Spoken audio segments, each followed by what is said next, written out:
Hi, welcome back to my channel, Beautiful Minutia. If you're new here, my name is Tiffany, and today I am doing the book snack tag. This tag was originally created by the Midnight Reader, but I was tagged by my friend Dia at Novel Idea actually a while ago. So I'm catching up on tags, as you have probably noticed. So I am really excited about this tag. Just reading the prompts were super fun because each prompt is just based on like a different type of snack. So salty, sweet, like just different things like that. So I'm really excited to dive into this. But before I do, I want to know in the comments, do you snack when you read? And if you do, what's your favorite snack?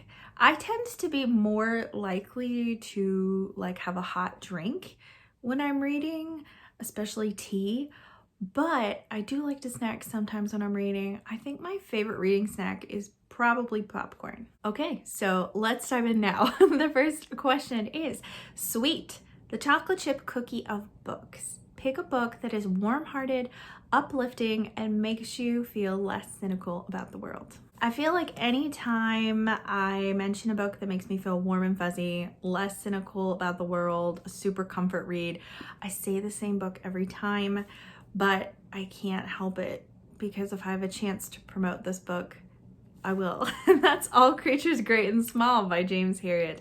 This is my ultimate comfort read. Not just this book, but the whole series.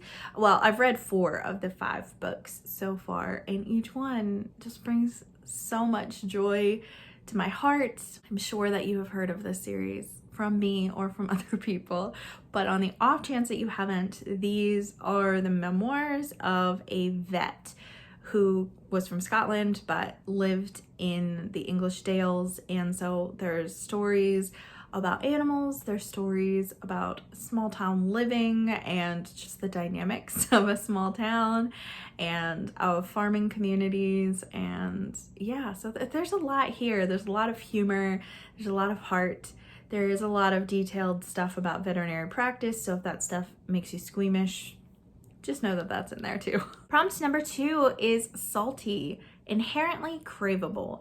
Pick a book or series that you couldn't stop reading or reaching for. For that, I think that I'm gonna have to go with the Red Rising series, but most specifically, I'm gonna say Golden Sun.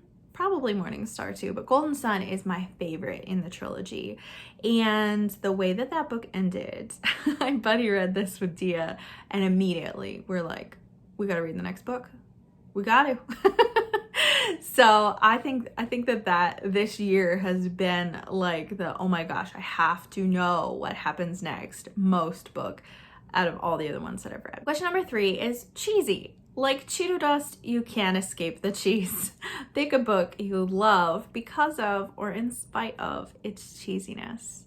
And love is probably a strong word for this, but I'm not a typical cozy mystery reader because they do feel a bit too cheesy for me. But this one I listened to last year on audio when I was packing to move where we live now, and that's The Tale of Hilltop Farm.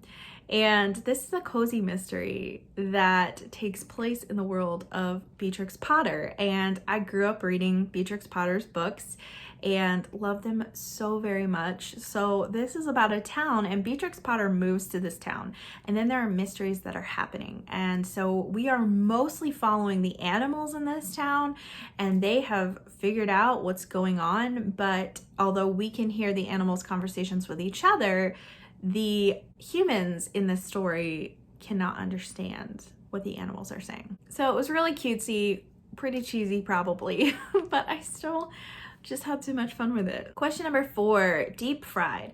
You bit too soon into the hot batter and got burned. Pick a book that hurt to read. Oh my word, I have to pick. This was one of my top books of last year, but it so broke my heart and hurt me so much that I've yet to be able to pick up another book by this author, and that's The Nightingale by Kristen Hanna.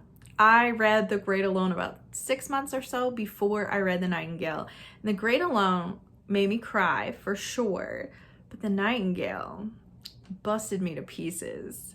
I finished that book really late at night and I was laying in bed and my husband's next to me and I'm just trying to sob as quietly as possible so I won't wake him up. But I sobbed and I sobbed and I sobbed, and never has a book made me cry like that. I cry easily at books too. That's the thing. I'm a pretty emotional reader, but never has a book made me just bawl my eyes out like that one did. Like, oh my word, my heart was not the same. I actually bought a Kristen Hanna book earlier this year that I hope to get to soon, but I have not been ready to break my heart into pieces over and over again with her, because her books are just brutal. They really, really are. But it's been close to 2 years since I read The Nightingale, so maybe I'm ready to get hurt again. Question number 5, ice cold. Sometimes the snack you want can only come from a deep freezer. Pick a book that transports you to a cold place. And for that one, I think I'm gonna have to say The Bear and the Nightingale by Catherine Arden. This is the first book in the Winter Night trilogy, which is kind of like mythology and folklore retelling from Russia. And I loved the first book. It's very slow, it's very atmospheric, and my unpopular opinion is I did not like the rest of the trilogy. For most people, the trilogy just kept getting better and better, but I felt like the other 2 books did not match the tone of the first book at all. The first book was much slower, which is why a lot of people had trouble with the first book but then continued on, because for them it got better because it got more action-packed. But I felt like we didn't have the same character development. We didn't have like the same slow, ominous foreboding that happened in the first one, because the other 2 books, I just felt like you kind of just couldn't catch your breath. And I also felt like the other 2 books, in particular book 2, did not have the same level of folklore and mythology retelling that the first book did. The first book had tons and tons and tons of folktales and myths that were interjected throughout, which I loved.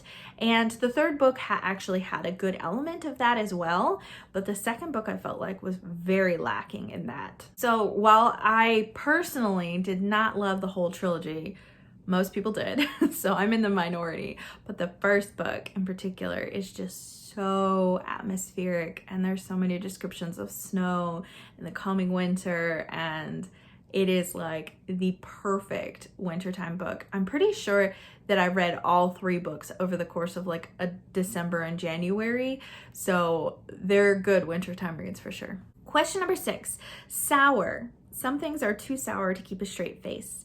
Pick a book that made you make faces while you were reading. And I think that I'm gonna have to go with the book that I DNF'd, and that's The Lion Tender. I can't even remember who wrote this book, but it should be on the cover of the book here. It is a beautiful cover, and there are gorgeous illustrations all throughout, but I tried to read this for middle grade March, and there are things in it that are so cringy. I will insert a quote here when I'm editing, but it is just, I struggled. I couldn't deal with some of the writing in it. It just felt very cringy to me, especially considering that it was geared toward middle graders. And will I give this book another chance at some point? Maybe, but here's an example of what I'm talking about. I had the urge to run over and kiss him, but I quickly stuffed it back in like a tampon flying out of my backpack. I'm sorry, what? Question number 7, the healthy snack. You picked this up because it was good for you. Pick a book that you read to improve yourself in some way. So for that one, I am gonna go with Atomic Habits by James Clear. I started this book in January, but then it was due back at the library, and so I didn't get very far in it, and I can see why it was popular in January. Habit building, January, New Year, all that kind of stuff. So I ended up purchasing it, and I read it this summer, and this book is kind of life-changing for me in terms of the practical ways that he puts things into play, and the way that he explains how you can build these small habits that continue on each other.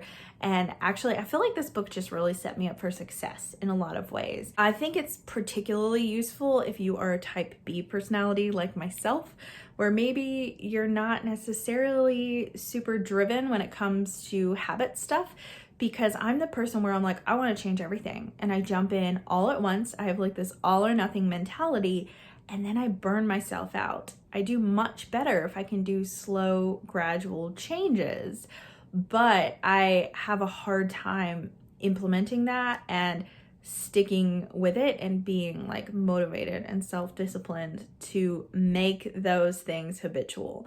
So I found this book super helpful for that, and I highly recommend it.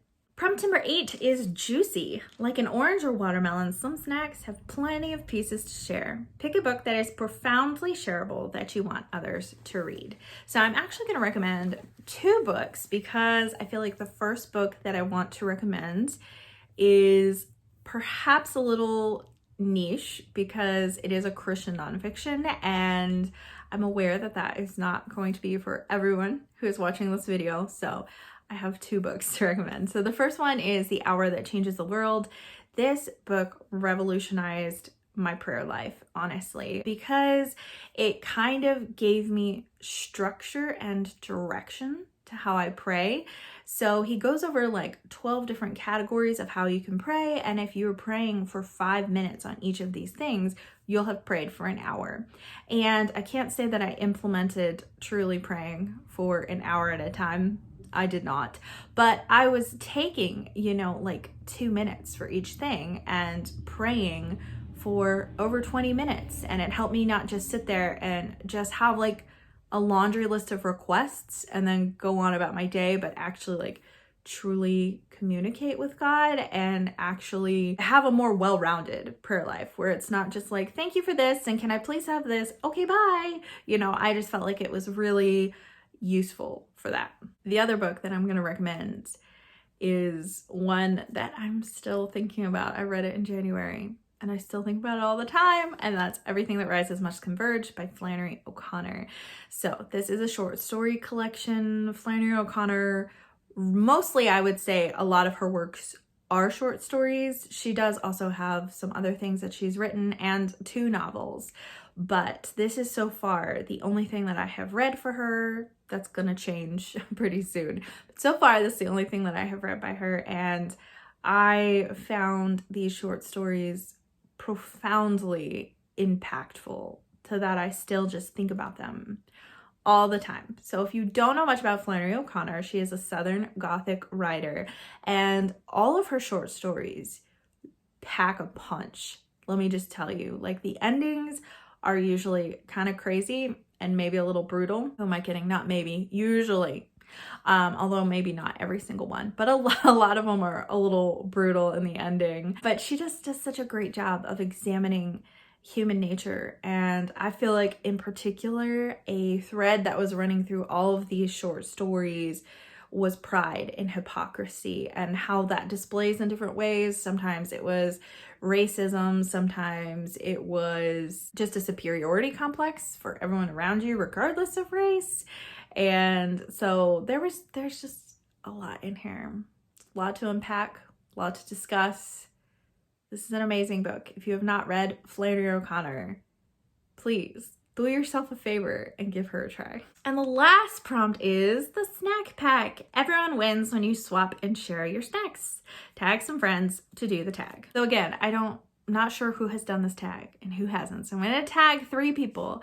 And if you have already done this tag, I'm sorry. But I am going to tag Kaylee from the Luminous Libro, Shelly Swearingen, and also Sandy from Miss Reads a Lot. I would love to hear all of your answers for this and kind of your snacky book answers. I'd love to hear from you too in the comments down below. What would have been some of your choices for some of these questions? Thank you so much for watching. If you like this video, please hit like and also subscribe so you can continue to see more bookish content from me, and I will see you again next time.